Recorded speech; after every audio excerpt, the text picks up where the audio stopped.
Bonjour à tous et bienvenue sur ma chaîne. On se retrouve aujourd'hui pour un update lecture, mais avant ça, j'ai une foule de choses à vous dire.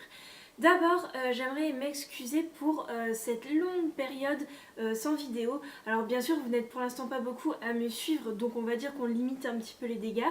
Mais quand même, je pense que certains d'entre vous d'ailleurs me suivent sur le blog et du coup vous devez savoir que voilà, mon chéri a entamé un projet qui lui demande de travailler beaucoup sur informatique et du coup pendant ce temps là je ne peux pas monter de vidéos, je ne peux pas écrire d'articles pour le blog, donc après le boulot on se partage un petit peu le temps et c'est vrai que j'ai tendance à mettre la priorité sur le blog, donc c'était un peu compliqué.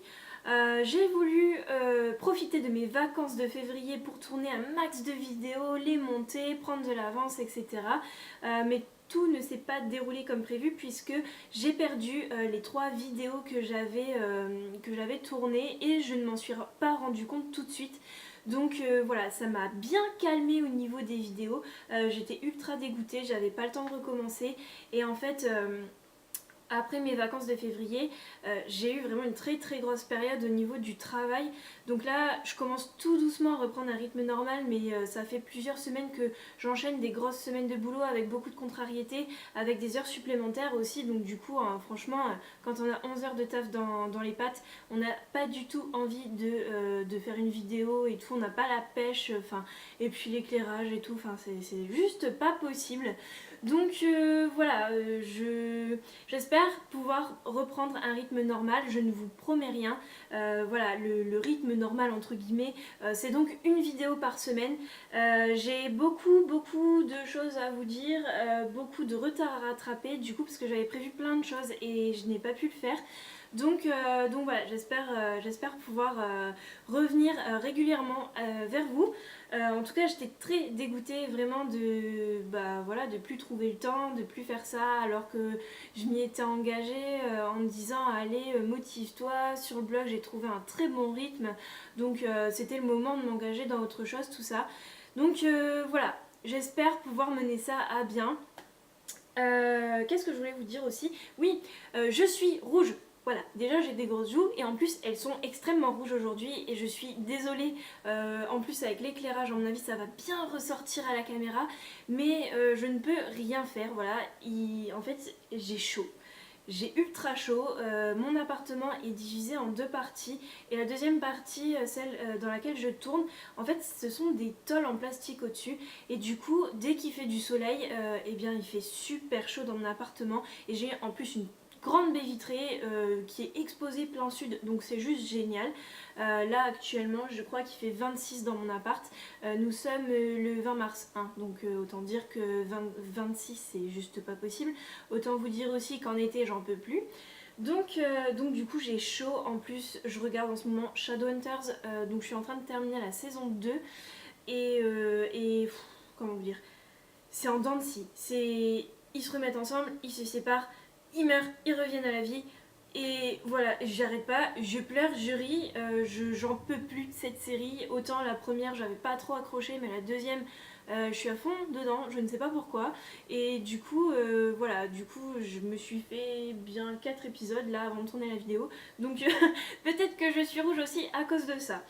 Donc passons, j'aimerais en fait aujourd'hui rattraper mon retard au niveau des lectures, donc j'ai énormément de livres à vous présenter. En fait j'en ai 6, donc autant dire que je vais essayer de faire 2 vidéos en une. J'ai noté les titres et c'est pour ça que je regarde un petit peu mon carnet à côté de moi. Donc je ne vais pas faire de résumé tout simplement parce que ça me prendrait trop de temps, la vidéo serait trop longue déjà là à mon avis. On va essayer de faire au plus vite, mais elle risque de durer quelques minutes quand même. Donc je pense que dans la barre d'infos, je vous mettrai des liens vers des sites comme Babelio où vous n'avez pas besoin d'être inscrit pour voir les résumés, les citations, les critiques, etc. Donc ça peut être bien pratique pour vous. Je vais juste vous dire en fait globalement ce que j'en ai pensé. Après voilà, il y a quand même pas mal de livres qui sont assez connus, donc bon, je pense que pour la plupart vous verrez un petit peu de quoi il s'agit. On commence tout de suite avec une bonne bricasse, donc Shades of Magic, le tome 1 de V.E. Schwab. Alors on en a extrêmement entendu parler quand il est sorti. J'ai pas aimé, donc la vidéo commence super bien, mais voilà, autant le dire, enfin c'est pas que j'ai pas aimé, c'est que je me suis ennuyée. C'est long du début à la fin, je me suis pas attachée au personnage.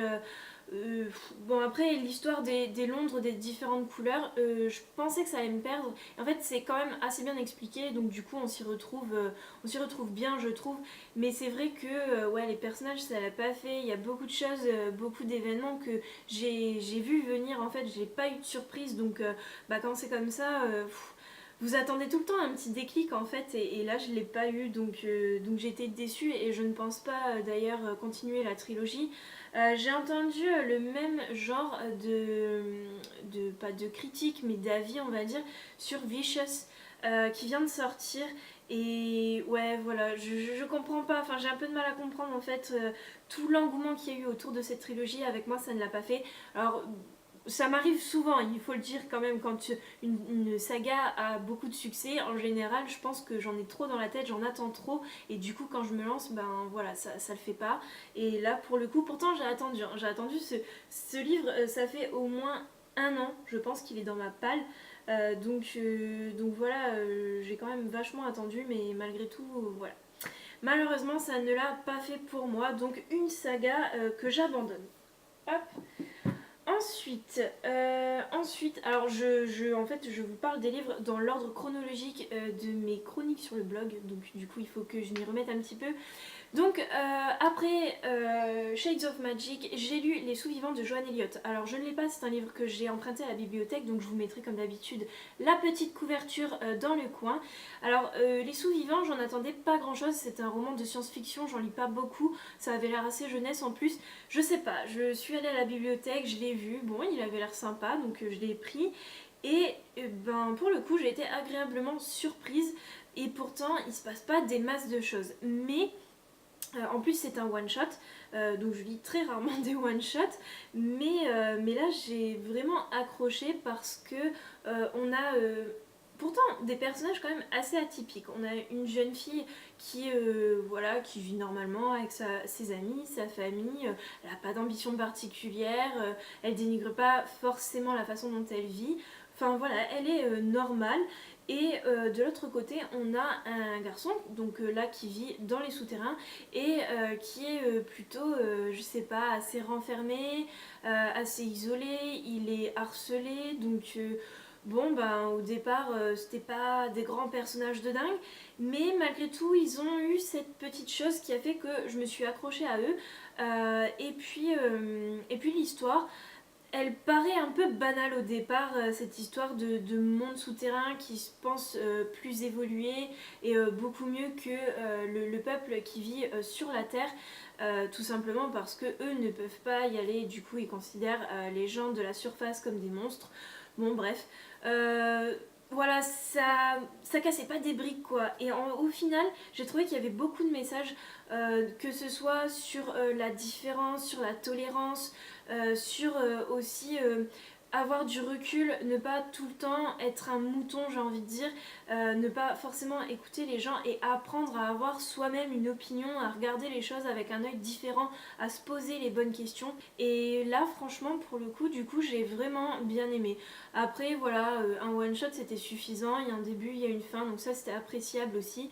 Le livre est très court, il me semble qu'il fait à peu près 200 pages, donc bon, voilà, j'en ai jamais entendu parler sur les blogs, mais moi je vous la conseille cette lecture parce que, ben voilà, après, attention, si vous êtes des grands fans de science-fiction, c'est pas de la grande littérature de science-fiction, je pense, mais bon, si vous avez envie de changer, je pense que ça peut être une bonne lecture. Ensuite, alors d'après mon petit carnet, donc ensuite j'ai lu La Reine du Tirling et là je vais vous parler des deux premiers tomes en même temps. Donc La Reine du Tirling, pour le coup, c'est assez mitigé. Le premier tome, il m'a réconciliée avec la fantaisie. Vraiment, de moi-même, je ne l'aurais pas lu. Pareil, on l'a beaucoup vu passer sur la blogosphère quand il est sorti. Et c'est une collègue qui me l'a mis dans les mains. Elle m'a dit, voilà, la trilogie, je viens de me la faire. Elle est exceptionnelle, il faut que tu le lises. La fantasy, j'avais un petit peu abandonné, j'avoue, j'en pouvais plus des longs romans pleins de descriptions où l'histoire n'avance pas. C'est autant j'aime bien un livre qui prend son temps pour mettre l'intrigue en place, pour mettre l'univers en place, etc. Arrive un moment quand même, je me dis qu'il faut que ça bouge quoi. Et souvent dans la fantasy, bah, ça ne bouge pas assez vite pour moi ou ça ne bouge pas assez tout court. Donc du coup j'évite. Et là, la Reine du Tirling, si vous êtes comme moi un petit peu réticent à lire de la fantasy, je ne peux que vous le conseiller à 200% parce que on n'a pas cet effet de description en masse. Dès les premières pages, il y a de l'action et tout au long du roman, il y en a. Moi, il y a beaucoup de choses où j'ai été surprise en fait, que j'avais pas du tout anticipé. Et, euh, et d'autres bien sûr que j'avais vu venir, donc c'est pas un coup de cœur non plus, mais en même temps, voilà, moi j'étais agréablement surprise. Les personnages ils sont hyper attachants, on les voit évoluer tout au long du roman, alors que bon, souvent dans les tomes 1 en fait, on présente les personnages, mais ils n'évoluent pas forcément, alors que là, si c'est le cas, et du coup, je pense que le premier tome, pareil, je ne l'ai pas, mais je vous le mettrai, je pense qu'il fait à peu près 600 pages, 600 ou 700, et bah, je les ai pas vus passer, et quand j'ai fermé le roman, je me suis dit mais c'est déjà fini, mais non, j'en veux plus. Et là, j'ai démarré le tome 2. Donc je ne l'ai pas démarré tout de suite, hein, vous le verrez peut-être sur le blog, je l'ai démarré bien après. Mais je me dis que j'ai bien fait parce que j'aurais été encore plus déçue, je pense, d'enchaîner comme ça avec un tome 2 qui, ma foi, est très différent. Alors là, à nouveau, je trouve que c'est un tome passerelle, mais au-delà de ça, ce que j'ai pas aimé, c'est la façon dont c'est écrit. C'est-à-dire qu'on a des points de vue différents de plein de personnages. Beaucoup plus que dans le premier. Dans le premier tome, c'est arrivé, mais c'était vraiment léger, c'était par touche en fait. Dans le tome 2, dès le départ, on commence avec une histoire qui se passe bien avant la traversée. Donc, on repart avec des nouveaux personnages. Voilà, et puis même quand ce sont des personnages qui sont dans le Tirling et qui. Je pense par exemple à la Reine Mort qu'on va suivre. Ouais, enfin, ça fait pas avancer l'histoire, c'est long en fait. Je me suis ennuyée dans ce tome-là, du coup j'ai été déçue. Après, voilà, je pense que les tomes 2, j'ai toujours un peu de mal. Il faut le dire, il faut dire ce qui est. Donc voilà, je me dis que peut-être voilà, pourtant j'avais pas d'a priori particulier parce que le tome 1 je l'ai tellement aimé, j'ai tellement aimé la façon dont c'était écrit que je me suis dit ah je vais m'éclater avec le tome 2. Tant pis si c'est un passerelle, on va en savoir plus sur l'univers, sur l'intrigue et tout. Et en fait ben ouais c'est sûr ça avance mais pas comme je l'aurais voulu en fait. En plus Kelsey donc qui est le personnage principal va énormément évoluer encore au cours de ce tome 2 et au bout d'un moment j'avais envie de dire mais stop quoi, on arrête. Au départ c'était une fille toute douce, toute gentille, voilà, qui sortait de sa chaumière, qui avait un bon caractère mais qui avait du recul sur, de par son éducation d'ailleurs, sur tout ce qui se passe autour d'elle et dans le tome 2 elle est blasée, elle est renfermée, elle s'isole, elle est perchée, Enfin non quoi, en fait, le tome 2 franchement ça l'a pas fait. Donc après c'est un avis personnel encore une fois, hein, comme pour tous les livres que je vous présente. Donc du coup peut-être que vous l'apprécierez plus. Moi j'ai toujours un problème avec les romans où il y a plusieurs points de vue déjà, donc ça partait mal forcément. Mais quoi qu'il en soit, voilà, ne vous fiez pas à mon avis du tome 2. Si vous avez envie de tenter le tome 1, vraiment je vous invite à le faire parce que c'était une belle découverte. Et je vais lire le tome 3 voilà, malgré tout, donc c'est que c'est pas une si grande catastrophe au final. Et vraiment, je vous invite en tout cas à tester la saga parce que je trouve qu'elle le mérite, elle le vaut, il faut jeter un œil. Ensuite, j'ai lu dans le cadre du P12 Livresque, donc un challenge littéraire que je fais toute l'année et qui consiste à lire un roman sur un thème bien particulier tous les mois. Donc j'ai lu pour la romance Respire le tome 1 de K.A. Tucker aux éditions Hugo Roman. Alors c'est la première romance que je lis, hein, je vous en avais parlé dans le book haul quand je vous avais dit que je l'avais acheté je crois au mois de janvier. Donc j'ai été plutôt agréablement surprise pour cette première romance. Bon, clairement, voilà, les personnages étaient totalement clichés, l'intrigue aussi, enfin, c'est en tout cas mon ressenti, mais je me suis quand même. Alors, En fait, c'est bizarre parce que les personnages principaux m'ont pas tant accroché que ça, mais j'ai bien aimé les personnages secondaires, donc la petite sœur et la voisine de, je ne sais même plus son nom, de Casey. J'ai plus accroché avec ces personnages-là. Alors après, je pense que c'est une histoire de ressenti. Casey est quelqu'un de très caractériel, de très renfermé, de très en colère. Et du coup, j'ai eu un petit peu de mal avec ça. J'ai trouvé aussi qu'il y avait certaines situations qui n'étaient pas forcément très réalistes en fait.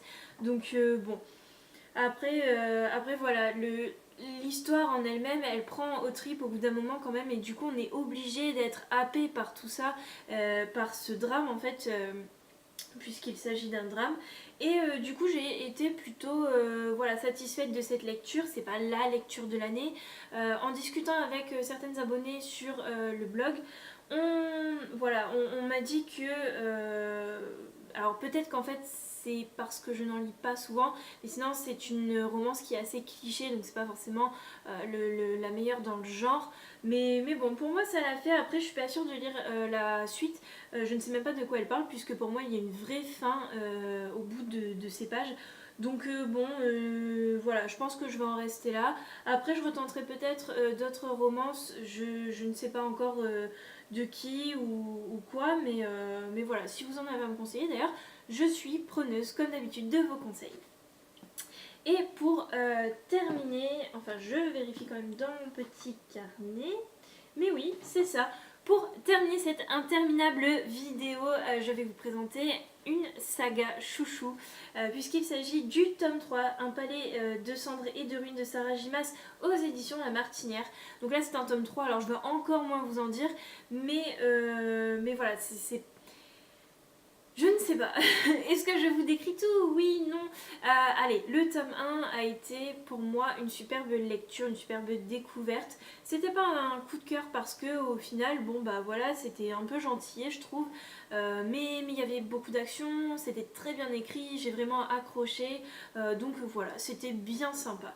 Le tome 2 a été un coup de cœur absolu. Et voilà, j'ai trouvé qu'il était en deux temps, et la première partie m'avait un petit peu... j'étais un peu essoufflée au bout, et j'avais envie qu'il y ait de l'action, etc. Et alors après de l'action, voilà, je ne vous en dis pas plus si vous ne connaissez pas la saga, mais on en a eu en veux-tu en voilà, c'était super. Enfin moi j'ai adoré, c'était génial, c'était ma meilleure lecture de 2018. Et du coup j'ai eu donc ce troisième tome pendant un swap qui malheureusement a été supprimé, donc vous ne le verrez pas en vidéo. Mais en tout cas je l'ai eu il y a quelques temps, je l'ai démarré dans la foulée, je ne pouvais pas attendre plus longtemps, et j'ai vraiment bien aimé ce troisième tome. Alors c'est pas un coup de cœur, pourtant on en est vraiment à la limite. En fait je trouve qu'il y a eu quelques longueurs.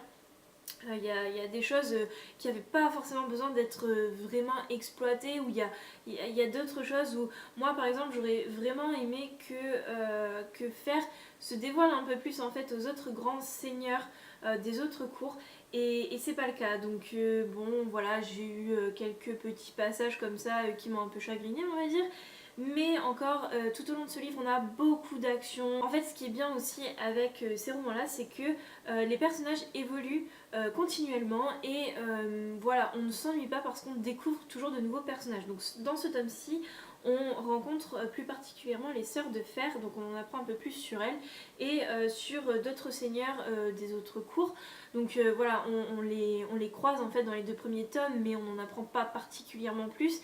Et là voilà, ils se dévoilent un peu plus, on apprend à les connaître, à connaître leur famille, à connaître leur pouvoir. Et du coup, j'ai bien aimé en fait ce développement parce que encore une fois on en apprend davantage sur l'univers, et voilà, on a en fait enfin je me rends compte en fait avec le recul du coup que dans le premier tome on a vraiment un aperçu très global de tout, et alors que en fait l'univers de Sarah Gimas il est complexe, il est riche, il est complet, et voilà, il s'est passé des choses sur des centaines d'années, des milliers d'années, et qui ont une importance, qui ont des conséquences en fait sur ce qui se passe là maintenant dans ce tome là, et on apprend à, voilà, à avoir des petites miettes par-ci par-là, parce qu'on peut pas tout avoir en même temps non plus, mais voilà, on apprend à le découvrir au fur et à mesure, et du coup j'ai beaucoup aimé. Voilà, il y a Après, il y a des choses qui n'avancent pas assez vite à mon goût, mais dans les remerciements de ce tome 3, Sarah J. Maas nous dit qu'il y aura un prochain tome. Donc du coup, je suis très contente. J'espère que ce qui me manquait un petit peu dans ce tome-là sera dans le prochain. Et en tout cas, j'ai très très hâte de le lire. Encore une fois, c'est une petite bricasse qui fait 700 pages. Donc ça peut faire peur, je peux le comprendre, mais moi c'est vraiment ma saga chouchou, voilà, c'est un gros coup de cœur, j'adore cette autrice, j'adore son univers. J'ai lu aussi Kéléana, donc je ne vous l'ai pas présenté encore, mais je vous en parlerai certainement bientôt puisque j'ai le tome 2 qui est arrivé là récemment dans ma palle. Donc voilà, Kéléana c'est encore autre chose, Sarah J. Maas c'était sa première saga et on sent qu'elle tâtonne encore un petit peu pour tout ce qui est complot, intrigue, etc. Et là c'est The Must et du coup voilà, si vous ne connaissez pas encore cette saga, je vous invite fortement voilà, à la découvrir, à vous plonger dans cet univers exceptionnel qui mêle fantastique et un petit peu Beat-Lit, j'ai envie de dire, même si on reste avec les failles pures. Voilà, il y a un petit peu d'intrigue politique, il y a un petit peu d'histoire, de famille, il y a parfois quelques messages qui se glissent et voilà, moi j'adore. Donc voilà, c'est fini pour cette vidéo. J'ai l'impression que mon débit de parole est énorme, voilà, je m'excuse si c'est le cas. J'espère que en tout cas j'ai été compréhensive dans ce que je vous ai dit. Voilà, encore une fois je suis désolée, j'ai été vraiment très rapidement pour essayer de gagner du temps, enfin en tout cas rattraper mon retard. Et bien sûr dans les prochaines vidéos ce sera toujours 3 romans et voilà, là je prendrai un petit peu plus le temps de discuter du résumé, de vous parler un petit peu plus de mon avis dans le détail, surtout que les 3 prochaines lectures que je vais vous présenter, ce sont soit des one-shots, soit des débuts de saga, donc du coup c'est pas comme avec le tome 2 de La Reine du Tirling ou le tome 3 de Sarah J. Maas, où là je suis obligée de survoler pour ne pas vous spoiler. Là voilà, la prochaine vidéo je pourrai un petit peu plus discuter avec vous. Voilà, en tout cas j'espère que cette vidéo vous a plu, n'hésitez pas à laisser un petit pouce bleu si c'est le cas et à vous abonner, ça me ferait toujours plaisir. Et en attendant la prochaine vidéo, je vous fais de gros bisous et je vous dis à bientôt dans une semaine, on croise les doigts. Allez, bye bye.